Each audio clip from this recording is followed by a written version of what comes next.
नमस्कार, जय जिनेंद्र।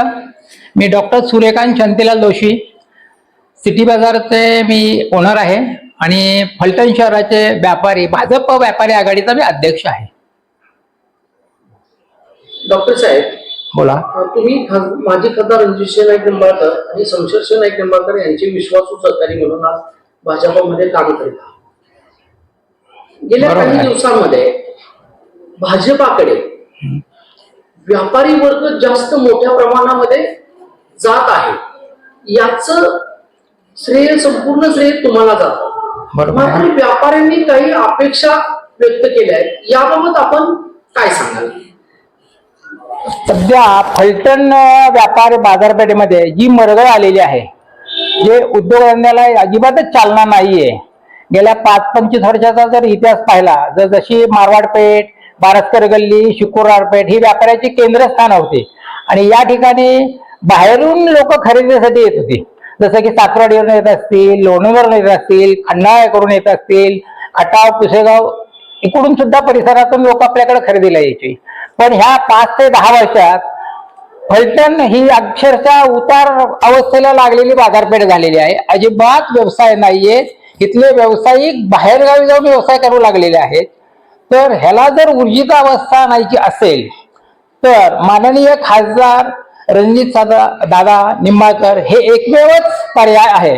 कारण केंद्रस्थानातून केंद्र सरकारकडून मोठ्या प्रमाणात निधी आणून ते फलटणचा विकास ते घडवू शकतात। आणि याचबरोबर जोडीला फलटणच्या राजकारणात महत्वाचा जर पाया जर असेल तर आपल्या नगराध्यक्षपदी माननीय शमशेरदादा नाईक निंबाळकर यांची निवड अगदी उचित आहे। आपण म्हणताय की शमशेरदादांची निवड अगदी उचित आहे, तर माजी खासदार रणजित नाईक निंबाळकर असतील, आमदार सचिनदादा पाटील असतील, माननीय शमशेर नाईक निंबाळकर असतील, यांना आपण काही व्यापाऱ्यांच्या अडीअडचणींचा काही गोष्टी कानावर घातल्यात का? की बाजारपेठेला जर पुन्हा एकदा जवळ आणायचे असेल, आसपासच्या 4-5 तालुक्यातून लोक पुन्हा एकदा फलटणच्या दिशेने ओढायचे असतील, तर यासाठी आपण काही मायक्रो प्लॅनिंग केलेलं आहे। दिनांक 22/11 रोजी आम्ही एक हॉटेल सेलिब्रेशन येथे सर्वच व्यापाऱ्यांची एक मीटिंग घेतली होती।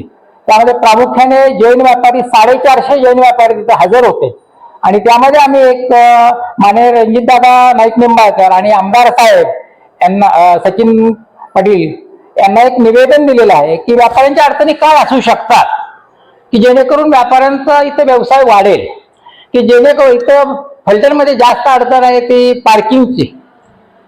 कुठेही फलटणमध्ये पार्किंग व्यवस्था नाहीये। दुसरे रस्ते अरुंद आहेत। तिसरे रस्त्यावर वारंवार होणारी वाहनांची कोंडी, याच्याकडे पोलीस प्रशासनाने लक्ष दिलं पाहिजे आणि वाहतूक व्यवस्थित केली पाहिजे।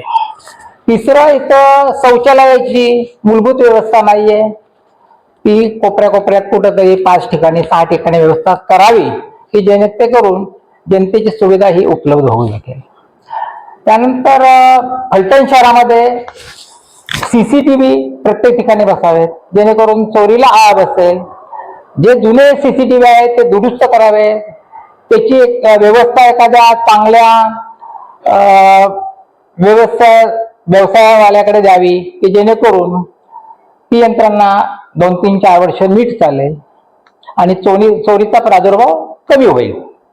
आपण अगदी महत्वाच्या प्रश्नाकडे लक्ष वेधलं की पार्किंगची समस्या फलटण शहरामध्ये खूप मोठ्या प्रमाणामध्ये भेडसावत आहे। आपण आत्ताच बोलला की शमशेरदादा नगराध्यक्षपदी विराजमान झालेच आहे। तर आज फलटणच्या बाजारपेठेमध्ये आज रिंग रोडची परिस्थिती अतिशय वाईट आहे। त्याचबरोबर क्रांतिसिंह नाना पाटील चौक ते महात्मा फुले चौक या दरम्यान अक्षरशः मोटरसायकल लावायला सुद्धा जागा अडचण होते। याबाबत आपण माजी खासदार रणजित नाईक निंबाळकर किंवा आमदार सचिनदादा पाटील किंवा शमशेरदादा यांच्याकडून कोणत्या अपेक्षा व्यक्त केल्या आहेत? माननीय रणजितदादा नाईक निंबाळकर हे कोणत्याही पदावर नसताना सुद्धा केंद्र शासनाकडून मोठा निधी आणून फलटण तालुक्याचा जो विकास करतायत हे फार महत्वाचं काम आहे. आणि यांच्या पाठोपाठच जर शमशेरदादा जर आत्ता नगराध्यक्ष होणार आहेतच, तर ते जर नगराध्यक्ष झाले तर फलटणचा विकास खूप मोठ्या प्रमाणात आणि जोरात होईल. का तर निर्णय रस्ते मोठे होतील, लोकांना पार्किंगची व्यवस्था होईल, फलटणमध्ये उद्योगधंदे वाढतील. आणि त्यांनी आम्हाला आश्वासन दिलेलंच आहे परवाच्या बैठकीमध्ये की फलटणमध्ये आम्ही नवीन उद्योगधंदे आणू, औद्योगिक वसाहती सुरू करूया. जसे की नाईक बोंबवाडीला ते लवकरच औद्योगिक वसाहत सुरू करतायत. उद्या मुख्यमंत्री साहेब पण येणार आहेत, माननीय देवेंद्रजी फडणवीस, ते पण घोषणा करतीलच नाईक बोंबवाडीची. तर अशा प्रकारे जर फलटणचा औद्योगिक विकास होणार असेल तर निश्चितच व्यापार करायला आम्हाला मजा येईल. तेच तुम्हाला विचारलं की लोकांच्या खिशामध्ये 4 रुपये आले तर तो त्यातले 2 रुपये अगदी खर्च बरोबर करणार आहे. आहे. हो. मग तरुण आज जवळजवळ 33% तरुण बेरोजगार आहेत आहेत. तर शहर आणि तालुक्यामध्ये. हो.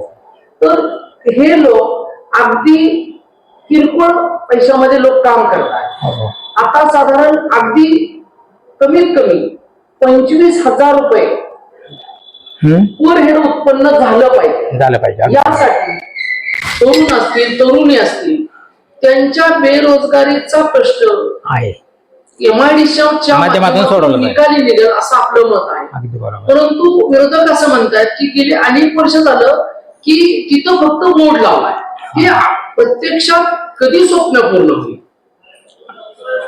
ह्या गोष्टीला विरोधक जे म्हणतायत की 8 वर्ष बोर्ड लागलाय, पण विरोधकच ह्या गोष्टीला खोडा घालतायत, हे मात्र निर्विवाद सत्य आहे.